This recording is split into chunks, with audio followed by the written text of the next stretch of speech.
Hi guys, it's Lauren Daisy. welcome back to my channel. Today we are going to be doing, well, not completing but almost completing my ranking the Pretty Little Liars love interest videos. This is the last individual one that we have and it is Alison, and then I'm going to be ranking every single one, which I think is like, how many is it? 86 couples that we are going to rank in the finale of this little series. But today we are going to be doing Alison's. I thought we had truly scraped the bottom of the barrel when it came to like Arya's love interest. That poor girl's in the trenches. But there is somebody that has had it far worse, and it is Miss Alison dilaurentis. And I feel like, personally, that is an attack, because Alison dilaurentis is, her cultural impact is unmatched. She is, for those first few seasons, oh my gosh, the hold that she had, she's an absolute icon. So for her to be disrespected in this kind of manner, I don't appreciate it. Especially considering the fact that, like, she was the it girl. Like, she could have had any of these bitches, but they've given her just the absolute dregs. Like, bless her soul. We're gonna go through them today. It's gonna be just one what the fuck is this after another. Also, please ignore my hair. It's still wet from the shower. So kicking it off in 9th place, we have Elliot Rollins, aka Archer Dunhill.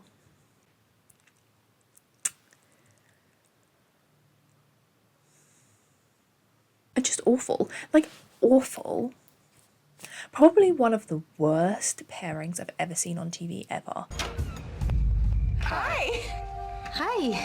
Alison, oh god.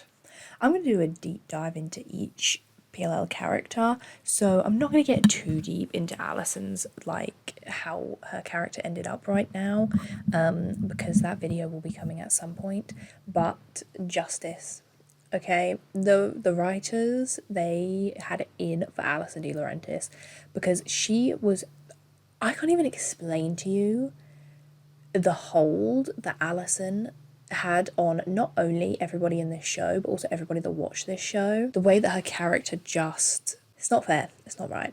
But anyway, and Elliot Rollins is just the cherry on top of the tragedy of this character, because I love Alison. I love Alison so much, and the fact that this is where they took her character, and this was her, like, this was her final season. Like, Elliot was basically her entire story for the last, what, season and a half? Or last 2 seasons? When we first meet Elliot, it's like, second half of season 5, I think. Like, I think he's in it from the get-go with the time jump. I mean, pretty early on, he sticks around for a little while. When we first meet him, he's obviously was Charlotte's doctor. Charlotte and Ali had, like, reconciled, and yeah, then they had been secretly kind of dating, I think, you know, just before Charlotte was being released. That's just a weird dynamic anyway. So the whole thing starts off a little strange. Then, when Charlotte is released and ultimately dies, they kind of become public with their relationship, I think. But you don't really think anything of him. I don't know. I don't think when I was watching I had the suspicion that he was evil, but I just didn't care for him. I don't know, I was not invested in him as a character. I wasn't invested in their relationship really at all. And they get married. We find out that basically he is gaslighting Ali and making her think that she is crazy, to get her admitted into a hospital, like a mental hospital where he works. And then he basically just tortures her.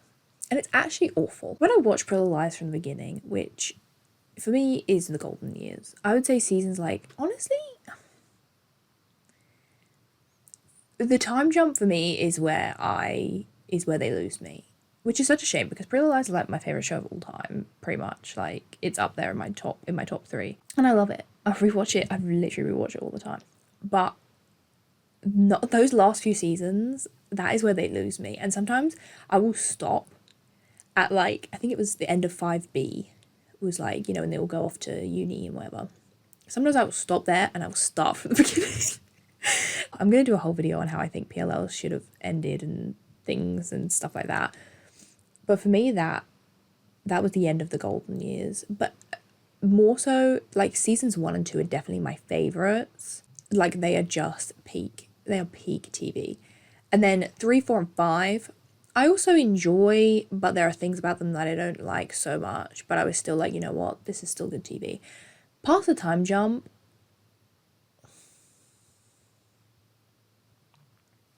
I'm not even going to get into it. When you go back to the first season of Pretty Little Liars, the things that they are worried about, like, they make sense, you know. Like, obviously, Aria's in this secret relationship. She doesn't want that to get exposed. Peak drama. Hannah has her kind of struggles with how Alison had treated her, her dad, you know, her, like, self-image issues, and also her mother's stealing, like, all this shit, and her, like, shoplifting and stuff, you know, like, great. Then you have Spencer, who had kissed her sister's, like, fiance. I mean, is that not so teen drama? Then Emily and her, you know, coming out, and that whole kind of journey of being in the LGBT community and kind of questioning her sexuality, all of that stuff. Love that. That is great. And, you know, as you move into season 2, all of that mixed in with this, you know, who is trying to expose their secrets and stuff, like, it is, and the mystery of who killed Alison, like, there is so much good shit going on. That, to me, is, like, realistic. Not realistic, because, like, teen dramas aren't realistic, but those are the kind of things where you're like, oh, shit, like, that is good shit.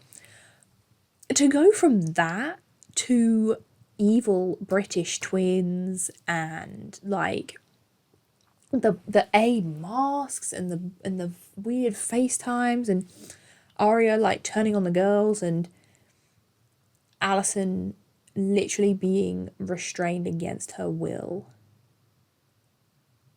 Like, I don't know if maybe they thought, like, they just had to up the ante every season, but for me, when you get to that place where it's just so mind-numbingly, like, what is happening here?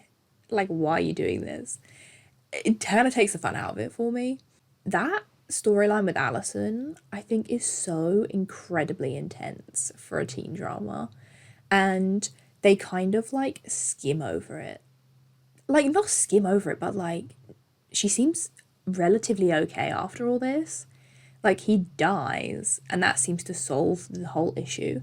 Whereas, like, I think Hannah had more of a realistic reaction to when she was kidnapped. Again, that was really, really dark. Like, her being electrocuted with that thing, and, like, at least afterwards she had, you know, you could see how it was affecting her. I kind of wish they had explored that more, because, again, that was only a few episodes. But with Alison, I feel like he died, and then they were kind of like, that solves it. And it's like, huh? Like, she was held against her will, like, restrained, like, strapped down to this hospital bed. And she had that thing that they made her wear, like, on her head so that she couldn't speak, pumping her full of drugs, and then impregnating her with somebody else's baby. Is that not the most, like, fucked up thing you've ever heard? And it's like, how is this happening in Pretty Little Liars? And then it is just mental to me. It is actually just mental. And then, like, they just kind of skim over it, you know? Like, they just, like, everyone just kind of moves on from it, and then they're like, oh, you know, baby, happy, like, we're gonna have the babies together. Can you even imagine? I don't even want to imagine how, like, violating and traumatic that would be.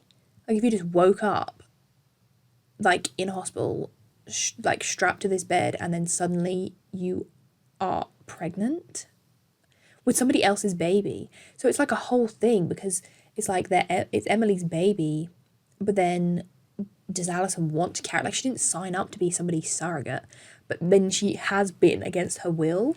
Anyway, all that to say, Elliot Rollins was next level evil, and he did it all, like, for Charlotte, which the motives on this show, you know, you start off with Mona, being A, which is like fair dues. You know, you kind of get that because the girls tormented her for years. Like her and the girls and Alison tormented Mona for years and made her life a living hell. And then, so I kind of like get that, I suppose. And, you know, she was friends with Hannah, and then when the other girls come back, you know, Hannah goes back to them, and Mona's like, you've all taken away my only friend, and, you know, whatever. So that, you know, I feel that. Even Cece, okay, even with Cece, I was like, you know what, if you've been shunned from your family and all this stuff, like, sure. Even though it doesn't make sense why she would come after the girls, but, you know, she said, like, oh, Mona told me about the game, and it was like, you know, whatever. When Lucas destroyed the memorial, and it was like, yeah, of course, like, Alison made his life hell. These things, they make sense. And Melissa, when she accidentally killed Bethany, well, because she thought that Spencer had killed her, so she was burying the body to protect Spencer, protecting her sister. These things, these motives, why they do these incredibly ridiculous things, they make sense sometimes. You know, you like, I get that on some weird level. But to, like, the lengths that this man went to, and then, like, he was also in with Alex Drake because, like, Ren was the dad, so obviously, you know, and that whole thing. This is so intense and so crazy evil to do to somebody, and it's kind of like, yeah, for what? Like, for why?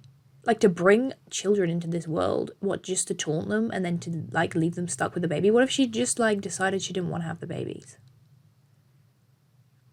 And you put her through this whole thing. For what? Like, actually for what? Anyway, all that to be said that Elliot had to go at the bomb because he's the fucking worst. And so pure evil on a level that PLL had never seen. Like, it was easily, he is the most evil person on that show. I think 1000%. I can't think of anyone else that is worse than that. I can't even really think of that many teen drama characters that are worse than him. But it was just down to what he did. Like, he wasn't even like a good villain in any other sense. I was not overly surprised when he turned out to be evil. And, like, this is no disrespect to the man that played him, but I wasn't invested in his character. I wasn't invested in his acting. I don't know, I just never enjoyed his character, even when he was nice. So then when he was evil, I was like, okay, this is kind of interesting. But then he just went so off the wall evil in such a crazy way that it was just like, this is not even enjoyable. This is just actually traumatic for these characters that we have watched for seasons. Because he never even loved her, like, literally not even for a second. You know, it's not like they were together and they were genuinely happy and then he had, you know, found out about something she'd done to Charlotte, or, you know, and then he wanted revenge. Like, it was all just so, like, calculated and evil. And then the fact that Mary Drake was also kind of in on it, but Mary Drake kind of gets forgiven. But then, and that's the only time we see Alison, like, really in a proper relationship, because we're going to go through the other ones on this list, but they're so short-lived, these other ones on the list, whereas this was, like, a big part of her character, and it was all a lie, and it was all low-key pretty boring, even when it was, like, good for her. Okay, at number 8, I have Alison and Wilden. You remember that shit show, okay? And you know that Elliot is bad when I don't have Wilden at the bottom of this list, because Wilden, and he's not at the bottom of this list, like, are you shitting me? Wilden, the difference between Elliot and Wilden is that Wilden was actually a good villain, no tea, no shade. Elliot, Archer, whatever.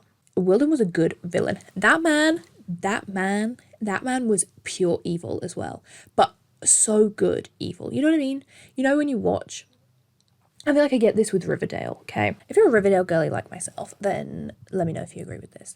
Watching Riverdale, there's always a big bad, right? Like the big villain of that season. And usually the villains are good, I think anyway. I think they're usually pretty good, with the exception of Percival Pickens, or whatever his name was, right? And this is, again, no shade to the man that plays him. He played him fine. I just think the way that character was written, I did not enjoy him as a villain. He was, like, proper evil and stuff, but I was just not invested in him.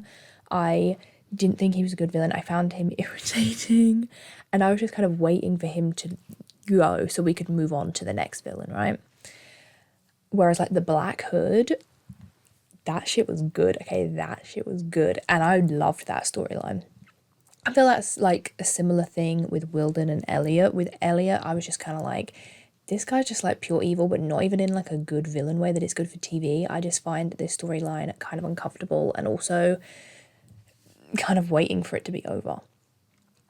Whereas with Wilden, he was pure evil, and that shit was crazy. He was such a good villain. Like, he was awful, but it was like, oh my god, this is such good TV. Like, do you know what I mean? He wasn't just like, oh, this guy's irritating. It was like, whoa, this guy's evil. This guy's next level evil. What the fuck is wrong with this guy? And he was intertwined in like everything in such a good way up until the whole dumb Charlotte thing when he was already a cop, even though he was only not that much older than her, but whatever, I'm not even going to get into that. But in the early seasons, that man was in his bag, with his evil stuff, oh my gosh. And then when he turned out to be the Queen of Hearts on the Halloween train, stop it now, that was good. So, Wilden, he goes above Elliot because firstly, he didn't do anything nearly as evil as Elliot, I don't think. He was just so icky, like him and Ashley and him and everything. But when we found out that he was board shorts, oh my god, that picture, the whole Cape May trip and that picture of him and like everyone at Cape May, and it was like, oh my god, he's board shorts. No, Ezra's board shorts. Okay, run it back. Ezra's board shorts. When he was beach hottie, that was it. And it turned out that he was beach hottie and he was the older guy that Alison was seeing. The drama of it, love it. But he was so much older than her. And obviously for her to have had a pregnancy scare, that means that they were sleeping together. And she would have been 15, I think. And this guy was obviously like in the police force, so he would have been... But see, that's where it's like you start to like, it doesn't make sense anymore, because I think in that first season, when we find out about Beach Hottie and everything, he's not supposed to be a cop yet, you know?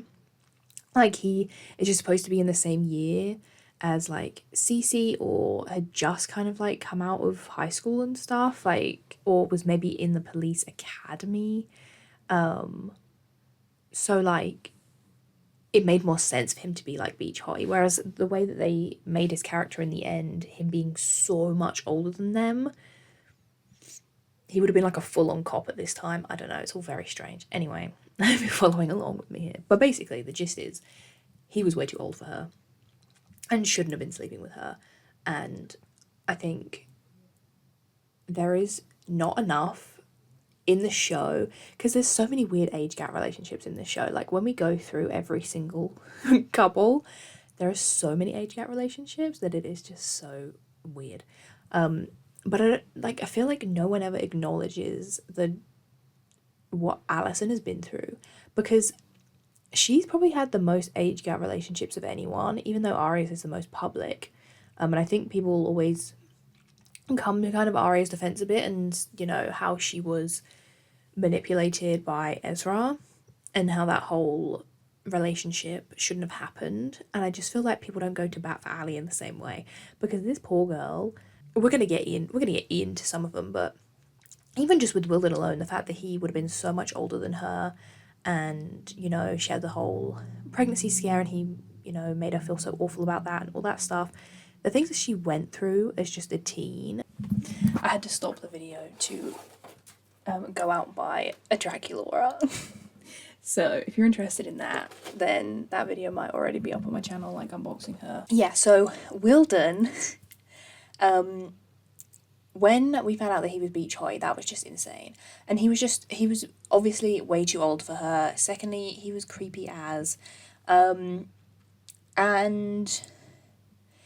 we don't actually ever see them together, I don't think. Yeah, I don't even think we actually ever see them in a scene together, because they figure out that he's beach hottie through that picture of him. And then, like, Cece's telling of the story and everything. And then we see that Wilden dies. And that is before Alison comes back. Like, we never get any flashbacks of them together, I don't think. Yeah, no, I'm sure we don't. We just get like flashbacks of Ali talking about it, other people kind of telling the story, but we never actually get any scenes of them together. He's dodgy business. Not as bad as Elliot, because that man is like the full-on devil. But still gross and icky, and Wilden's just... and weird age gap, and just no one talks about it. That's what I was saying. I think I got lost on my tangent somewhere, but I feel like Ali doesn't get the same, like, retrospective that Arya does. You know, at the time it was all very like Arya and Ezra, and I think maybe because people didn't ship Wilden and Ali, or they didn't ship, you know, all these people, other people on this list, that people don't talk about them as much because they're not at the forefront of the show like how Arya and Ezra are. I think Alison went through so much. Like, she was so young. She had this pregnancy scare with this older guy. You know, she's like been in relationships, you know, flings, whatever you want to call them, with older guys like since she was 15. And then she finally finds a guy that she likes in Elliot, and he turns out to be evil. Like, she literally cannot catch a break. Poor gal. Yeah, I feel like that's not spoken about enough, because like the weird age gap between Arya and Ezra is, and sometimes I think as well Red and Spencer get a bit of heat for the age gap as well, but I feel like we forget about Alison and all. She's been through so much shit in these like 7 seasons, honestly. So then at number 7 I have Alison and Ian, pretty much for the same reasons as Wilden and Alison. He's too old for her. Oh my god. He's got to be at least, what, we're talking like maybe 6 years older than her, I think. So again, she was like 15 when this was happening, maybe even 14. It's hard to know because they don't so much show you, like the flashbacks are obviously from that, most of them come from that summer that Alison disappeared, but then also like the Halloween episode, The First Secret, I think it's called, we see that Alison and Ian kind of have a weird like flirty moment almost, and that is obviously Halloween, so we are talking at least, yes, I think Labor Day is always like the first week of September, but I have no idea, but it was like last year, 2022, it was Monday the 5th of September, so I assume it's around a similar time each year. That weird kind of flirty exchange-ish kind of weird thing between Alison and Ian in the Halloween episode, that happens like a year prior to Alison going missing. So she's probably 14. The girls are probably like, 14 in the Halloween episode, which is weird, man. Like, that is weird. She was his girlfriend's younger sister's best friend. That is dodgy. That is dodgy business. Because obviously, you know, they're, 14, 15. She's going over to see her friend Spencer, and then like the older sister's boyfriend is creeping around. It's just nasty. Do you know what I mean? And then also she kills him, which is does she kill him? Yeah, I think she does. Or does she? Who actually killed Ian? Now that I'm thinking about it, because he's like posed, isn't he, as if he did it to himself, but then it's supposed to be insinuated that A moved him and like set up that whole thing. But Mona doesn't. Why would Mona kill Ian? Yeah, even Reddit's not sure. There's something saying like, he died because Alison pushed him, and then Mona just moved the body and made it look like he did it. And then some people are saying no, he did it, and then A just like set up the note. But then some people are saying no, Mona did it. I don't know. I actually don't know. And then apparently in this Reddit post, Marlene said that he did it, but people think maybe she just like forgot what actually happened, because that has happened sometimes where she's been like, the fact that once the show was over, there was so many plot holes that like there basically was a whole special where people asked Marlene questions about the show. And, like, what was all this? And she had to, like, explain it. It's like she's had to explain so many things, like, in interviews or on Twitter or, like, whatever. And it's like, that should not be the case. Like, no offense, Marlene. But, like, when you make a show, there shouldn't be so many unanswered questions at the end. There can be some plot holes. That's just kind of natural when you have a show that runs for 7 seasons. But full on like storylines that didn't get finished, questions that didn't get answered, things that do not make sense. The timeline of Pretty Little Liars is just ridiculous. It is ridiculous. But anyway, yeah, Alison and Ian, big no, big gross. And I think the only reason that I have him above Wilden is because he was younger than Wilden, technically, I suppose, if Wilden's supposed to be bloody like 10 years older than Cece. He booked that hotel for them at the Hilton Head. Like, that is gross. That is just, oh, yeah, no. And why does no one's like, talks about how, like, this, none of this ever affects Alison. I think that would have been such an important message to send if they had kind of, but then I guess they would have had to backtrack on bloody Ari and Ezra as well. They were never going to do that. But if Alison, I don't know, if we saw some scenes of her maybe in therapy or just talking to one of the other girls or just something about what she went through and how that affects her now and, you know, things like that. I think that just would have been really good to see. But all this stuff happens to her and these creepy men that, you know, because, and I think as well, when you watch these scenes, it always seems like Alison is in control. And a similar thing happened in Euphoria, which was weird, where they talked about when Maddie had sex for the first time and that she was like 14, I think, which is so crazy. That is so young. And it was with some older guy when she was on holiday or something like that. I can't remember it exactly. I've only seen Euphoria the one time. The voiceover made it seem in the show like Maddie was the one in control in that situation, which is not the case. She's literally like 14 years old. And I think maybe a similar thing happens with Alison where, you know, you see these clips of her and Ian and she's the one in control. She is the one that has the power to tell Melissa, that is blackmailing the whole town, that's got the videos and all this stuff. So she seems in a position of power because that's how the show presents her, you know. She's an icon, she's a queen, she's a legend of the game. But she's still only in the flashbacks, yeah, like 14, 15. So in reality, Ian, in a technical sense, Ian is the one in the position of power. He is the one that is pursuing the younger girl and all this like creepy mess. So even though Alison appears to have the upper hand, she actually doesn't. And I think that's not, like, that's something the show never talks about and maybe why it seems more like, oh yeah, of course she's fine because she's, you know, she was killing it back in the day. But I think as she got older, those things would have come to the surface more and she would have realised more what had happened to her when she was younger. You know, sleeping with these older men and all this stuff is so creepy and would be so damaging to someone that age. But they just never talk about it. So then at number 6, we have Alison and Cyrus. If you guys even remember Cyrus. When I was rewatching Pretty Little Liars, because my boyfriend never seen it before, we got to the bit with Cyrus and I was like, who the fuck is this? I literally had forgotten this man existed, but he was there. I want you to meet my friends. Hey guys, this is Cyrus. Cyrus is from season 5. I think we only see him a couple times, maybe like 2 or 3 episodes. And he is a guy that Alison, I really don't remember him. I probably should have rewatched his scenes, but I don't know if she was seeing him. Maybe she was seeing him, I'm not sure. But it's kind of like left a bit up in the air, but I took it to mean that she was like seeing this guy.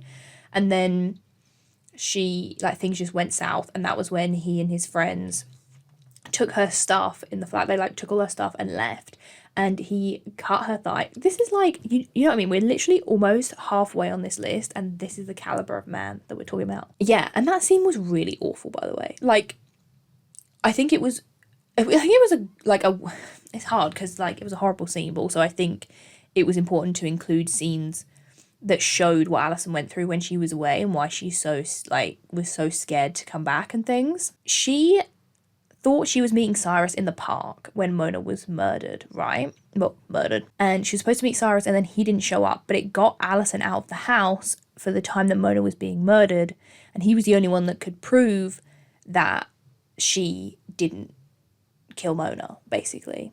I think is the gist. And then somehow he ends up in the burn unit. I need to rewatch Pretty Little Liars. But this is what I'm saying. I could tell you everything about like the first 2-3 seasons, and then I get a bit fuzzy towards like the end seasons. And I think like Hannah and Arya go to visit him, and then he tells them about Varjak, I think. So he did push the story forward a little bit, and I think even though he looks bare old, I don't think he is supposed to be. I think he's supposed to be like around their age, maybe a little bit older, but I don't think he's supposed to be like old, like, you know, like Wilden, Ian old. That's why I have him like higher up on the list. And also he did something really shitty, but I feel like it's not in the same league as the 3 before this. And then at number 5, this is basically like halfway. Okay, we have Alison and Holbrook. This girl did not stand a chance in this show. So Alison and Holbrook, which you might not even remember, okay? Because it is so fleeting. It's such a fleeting moment in the show. Who is that? I just saw Allie kissing Santa Claus. Obviously, we know Holbrook. He was one of the detectives. He was around for quite a while, actually. I feel like I need to watch it again because I don't remember how this even happened at all. But I rewatch, fun fact about me, I rewatch the Pretty Little Liars Christmas special, How the Ace Stole Christmas, every year. On Christmas, I do my makeup and I watch that show. I also have a video, like, kind of deep dive analysis sort of thing, recap on that episode on my channel if you want to go and watch it. I watch the episode every year, so I remember Alison and Holbrook so vividly because of that one episode, because that is where it's, like, revealed that they're together. But I don't remember anything that happens before or after that. Like, I don't remember why they're together. I don't remember how long they're together. Like, it literally has no presence in my mind whatsoever. I think they were together. And I think maybe he helped her pass the lie detector test. Or maybe she just passed it because she wasn't even guilty. So maybe she just passed it. I don't remember, but all the girls, like, I think the girls were like, oh, Holbrook's obviously rigged this. Then I think he gets, like, fired from the police force or whatever just for being shady. Like, I don't know if he gets fired explicitly for being with Alison or whatever, but I don't even remember them interacting other than the lie detectors like test scene where they're in the same scene and also when they kiss in the Christmas episode. So they weren't that memorable to me, and it's still weird because he's old. Again, he is old. She's only 17 in this. I'm pretty sure she's like 17 before the time jump. I had to put him higher because he had some nice moments, you know, like when we see him. I don't think he was an entirely terrible character. He was just a bit sketch. So yeah, he's number 5. And then at number 4, this will shock you that I have this at number 4, but it is purely because there is nobody else. Okay? There's nobody else.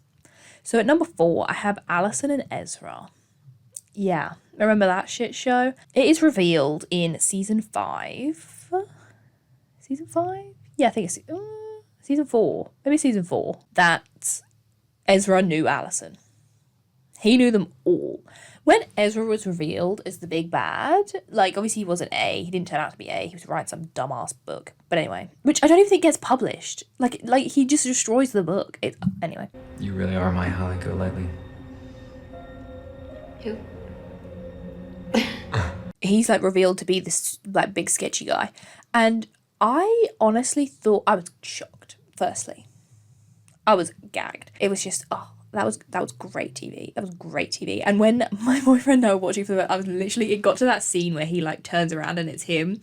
And I was, like, watching out the corner of my eye, waiting for him to be like, oh, no way. I thought that was good, personally. I think, for me, I think, I don't like the whole book storyline, the way that they went about it. I think, had that been the downfall of Arya and Ezra's relationship and they had not gone back together after that, I would have been like, that was great. Like, that was a great plot twist, you know. But for her to then take him back after that made me hate that storyline. I absolutely hate it. I think it's one of the worst storylines in the entire show. But anyway, we find out that Ezra is Board Shorts, the guy that Ali was seeing, and he turns out, you know, he was writing this book about her and whatever. And they'd met when, I don't remember how they met. They met at, like, this bar, and Ali, you know, like, flirts with him and whatever, and, oh God, I don't even want to say the words in Ezra's defense, because, but she did say that she was older than she was. And I think she had a fake ID, or she was ordering a beer or something. So he was kind of like, well, of course she was 21 or whatever. And then he finds out the truth, and he's really angry at her, for lying to him about her age and everything like that. And then he goes on and meets Arya and yada, yada, yada.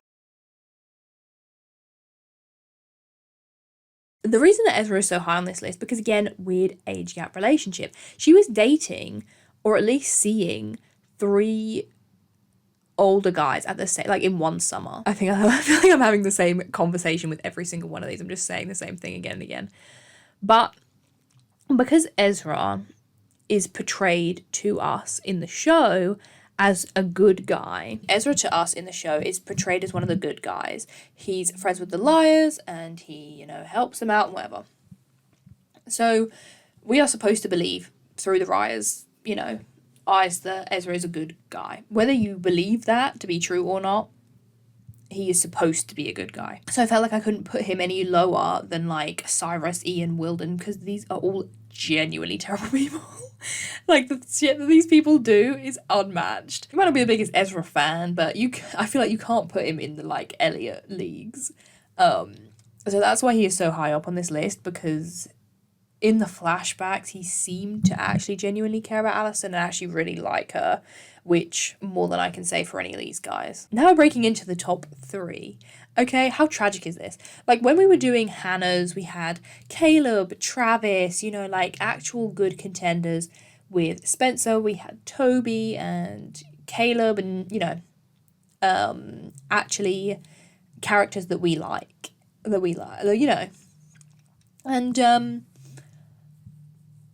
now we're in Alison's top 3. And in 3rd place, I have someone that she didn't even date. And you're going to be like, how have you included them on this list? Like, why are they on this list? But at number 3, I have Alison and Toby, because they had a weirdly flirty exchange. And I'm counting that as love interest, because poor Alison was fighting for her life and had to give her somebody. I know you want to kiss me.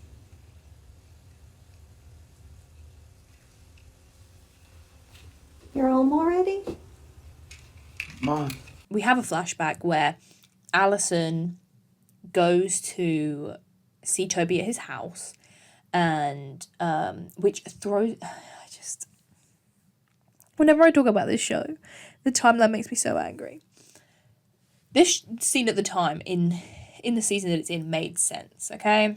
So she goes to see him. I think she's supposed to be like 13, maybe older than that, maybe like 14, in this scene.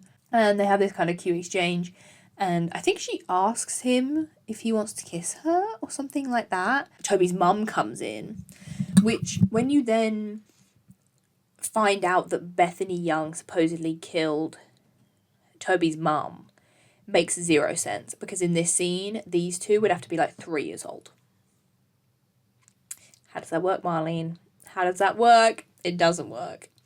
But anyway, so yeah, and then Toby's mum comes in and she kind of asks Toby about his mum, and he tells her to get out, which isn't exactly the foundation of a good relationship. But, he then meets her at the Rock and on the night that she disappeared and says, like, thank you for getting me away from Jenna.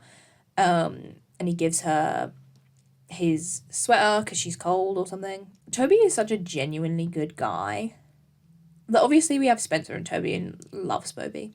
But I think this could have been an interesting pairing, honestly. I don't know. Even though she's really mean to Toby, like, in the flashbacks and stuff, there's a weird part of me that felt like she always had deep down, she had a tiny soft spot for him, maybe just a tiny bit. So I think that would have been kind of interesting when she came back to see if they would have been a thing. I don't know, that could have been kind of interesting. And yeah, he's just a genuinely good guy, and that would have just been nice for her to date someone that was just nice. In the number 2 spot, I have Alison and Lorenzo. So again, Lorenzo, maybe one that you've forgotten about, that you've pushed to the back of your mind, because he wasn't that memorable, but he was just nice. But even then, it was weird still, like, he was still older than her, he's obviously a police officer, and I think maybe they try to make you think like, oh, he's not that old because he's Toby's partner, and obviously Toby is only a year older than them, or like 2 years older than them, but he like sped through the police academy in like 3 weeks, so the show's not realistic. But I think because Lorenzo is Toby's partner, you're supposed to think that he's not that old, but he looks old. You didn't have to do that. I wanted to.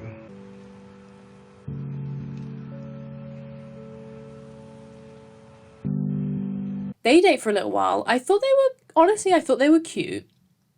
I was kind of expecting him to be there when the time jump occurred. I was kind of expecting him to still be there, maybe. I think he would have been a good choice for her to end up with in the long term. You know, because she was kind of struggling with a lot when she moved back and people judging her.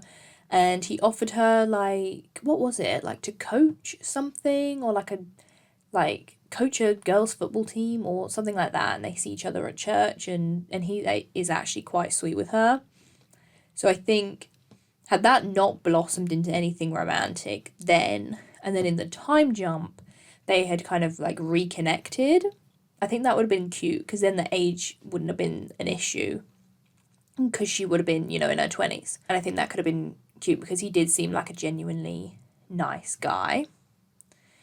My only gripe with him is, you know, they break up. Well, they kind of break up, and then I think he was going to give her a second chance, but because he finds out that she took his badge to, like, look at, I think it's like her mum's murder case or something. Yeah, I think he got shot in that whole crazy scene where Toby is high. And so she, like, looks after him, and then she steals his key card and goes into the police station and uses it to, like, look at the files and the suspects and stuff, I think. And he gets so annoyed at her. Honestly, I kind of thought, like, bro, what are you doing?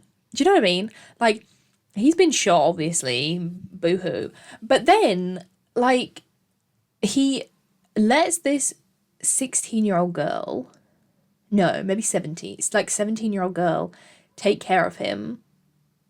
And I think she, like, folds his laundry and, like, gets him soup and shit, which is weird. And then she obviously steals the key card and leaves or whatever. But she's a teenager. She's a teenager, and scheming is her whole thing. So I think it was a bit harsh for him to, like, scold her and be all like, I can't believe you did this, when she did it to find out more information because no one was telling her anything. And also she was 17. You weren't complaining when she was folding your laundry. Like, do you know what I mean? It was just weird. So, and he's the number 2 contender. So then in first place, I feel like this is probably pretty obvious. It's Emily. Because who else was it going to be? Emily is genuinely a nice character. We like Emily. We love Emily. Aside from Elliot for a brief period, she's the only real, and Lorenzo I suppose as well, the only real love interest contender that Alison has ever had.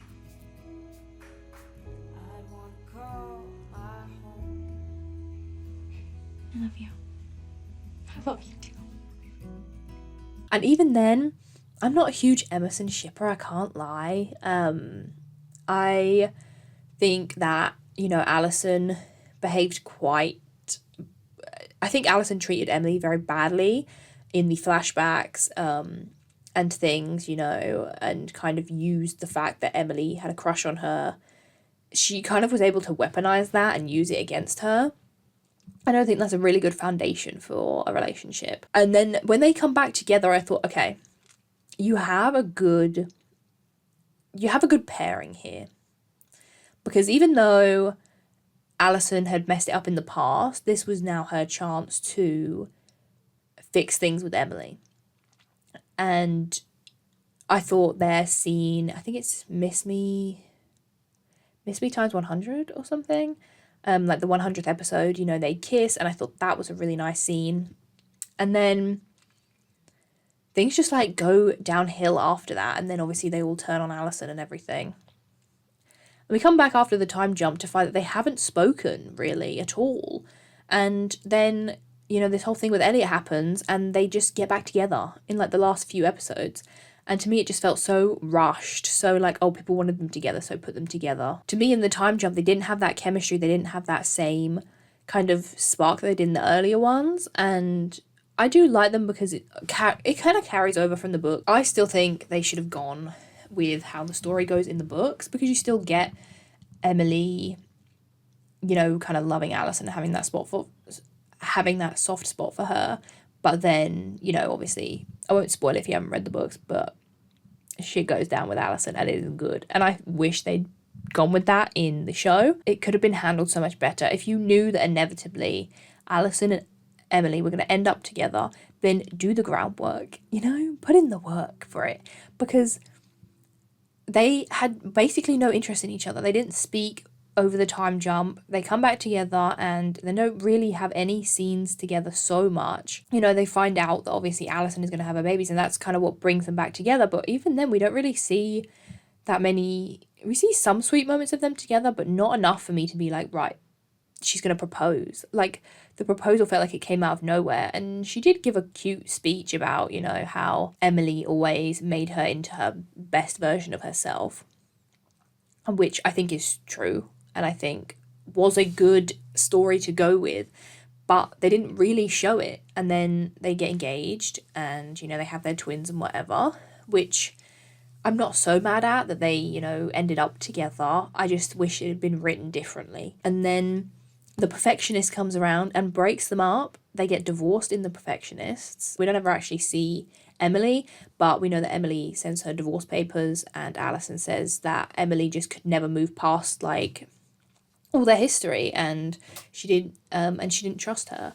And it's like, that to me kind of makes sense. That's, you know, kind of the relationship that they always had. And then The Perfectionist got cancelled. So they're divorced. Like, canon, they are divorced. And I just think that's such a shame. I don't know. I just think that's such a shame. And then, you know, Marlene went on to try and fix it and was like, oh, we were going to have them get back together in the second season, but we didn't get renewed. And it's like, how are you ever going to make that work? Like, I doubt Shay Mitchell was going to come in for season 2 of The Perfectionist, so I don't buy it. And I think it was a shame that they ruined that relationship. So now they are divorced. And that is Alison's endgame. And I just think that is so sad. I would love a Pretty Little Liars movie. I don't know if we're ever going to get one, because I feel like Troyan is very much far removed from the Pretty Little Liars, you know, and same with Ashley. But I would love a Pretty Little Liars movie. Maybe I'll do a video on what I would make a Pretty Little Liars, like what the plot would be.